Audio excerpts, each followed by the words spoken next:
Look, we're encouraging people to celebrate Australia Day in a COVID-safe way. We always recognise the opportunity for Australia to be a nation that celebrates free speech, but we ask you to follow the public health orders that are in place. Respect the fact that people are celebrating a fantastic nation and really get into the spirit of Australia Day. Do you agree with the federal government that local councils shouldn't be playing politics when it comes to cancelling Australia Day events? Yeah, my message to every council around New South Wales is to conduct your ceremonies for Australian Day citizenship in a COVID-safe way. It's a fantastic opportunity to be able to welcome people as citizens of Australia. I've been to a number of them during my time as a Member of Parliament, and it's something I'd encourage councils to continue to do. And in 2021, we definitely want it to be COVID-safe events. We saw tens of thousands of people gather for those protests last year on Australia Day, and their concerns within the government that that could happen again, and obviously given the COVID situation now, is there concern of risk? Well, if people were breaching the public health order, that would be definitely something I would be discouraging. I know that the New South Wales Police Force will be out and about right across Australia Day. This is an unusual year in 2021. We all know that. Please take into consideration your safety, your family's safety and the community's safety. Don't do anything that's stupid. Don't do anything that breaches those public health orders. They are in place to protect you and the community. When can we expect to hear more about those ticketed events that people may be allowed to go to? Yeah, look, our intention was originally to provide our frontline service workers access to the Australia Day live concert. At the moment, we're just holding the release of those tickets pending future health advice from New South Wales Health. We'd like to do that as soon as possible. They are free, and there are a relatively small number available if we choose to go ahead with that. So I think they'll be snapped up pretty quickly if we do it. We'll provide that advice as soon as we possibly can.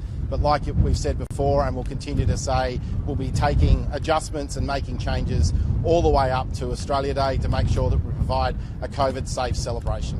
When you say a small number, how many or how big are those ticketed events likely to be? So we had planned originally to have around 1,000 people in front of the Australia Day live concert. As we said time and time again, this is very much a virtual concert. It's about allowing people right across New South Wales to get into the celebration on their TV screens, streaming on their devices. But if we can get a small crowd, recognising the fantastic work of our frontline service workers over the last 12 months, we'll look to do that, but we'll only do that if the advice from health says it's safe.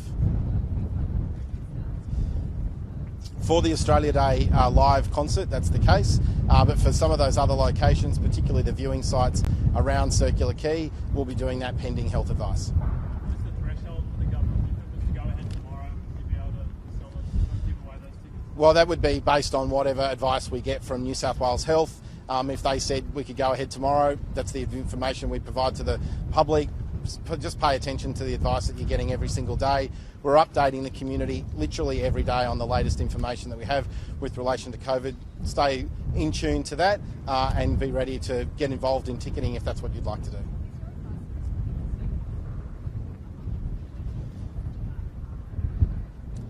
Yeah, the program's been cancelled. If you are out and about on the water, do so safely. Follow all of the instructions that come from police. There is a general message. Try and stay in your local community.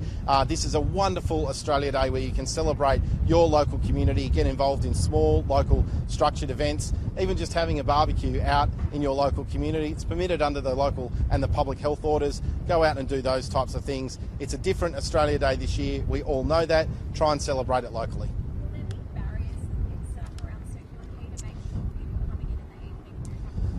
There are restrictions and barriers that will be in place. As we've advised earlier today, that Circular Quay will close from 5 p.m. Unless you have a booking in a location inside the Circular Quay area. So it seems like it's very much mirroring Very much so. We've also, over the course of the last 12 months, conducted a number of events, whether it be New Year's Eve, Sydney cricket tests, sporting matches, local activities right across a number of local government areas. Follow the instructions. We've been able to do this really well, managing people's health, allowing our economy to stay strong and allowing people to be a part of really important and critical events. We're doing the same thing on Australia Day. We just want you to follow the instructions and stay COVID safe.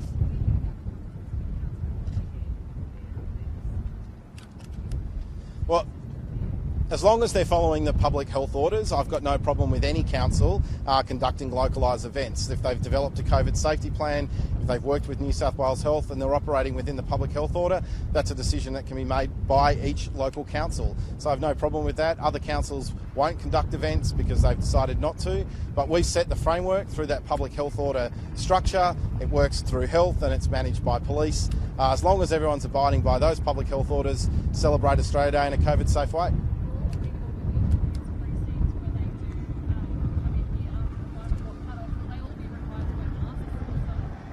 Once again, this is about the settings for the public health order that are in place now.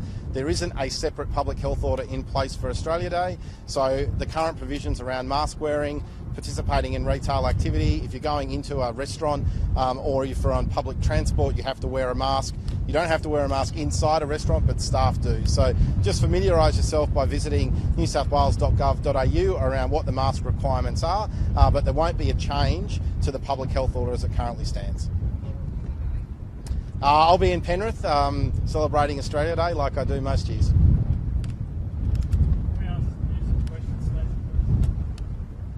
How much of a challenge will this year be compared to other years? You guys have always had a police presence on Australia Day, but what kind of challenges will this particular year present?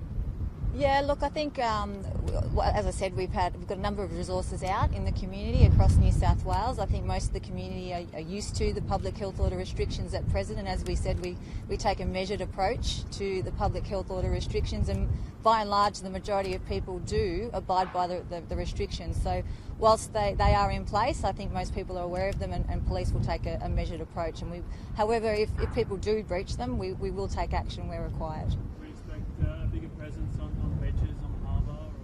Look, traditionally, yes, Australia Day does bring about crowds, particularly if it's a nice day, so we are expecting that, but local councils are well prepared for that and they have their own plans in place if they do see bigger crowds. And are there concerns about protests? Look, at this stage, as the Minister has said, that we absolutely support people's democratic right to free speech and protest. We have had some inquiries, but at this stage nothing is confirmed.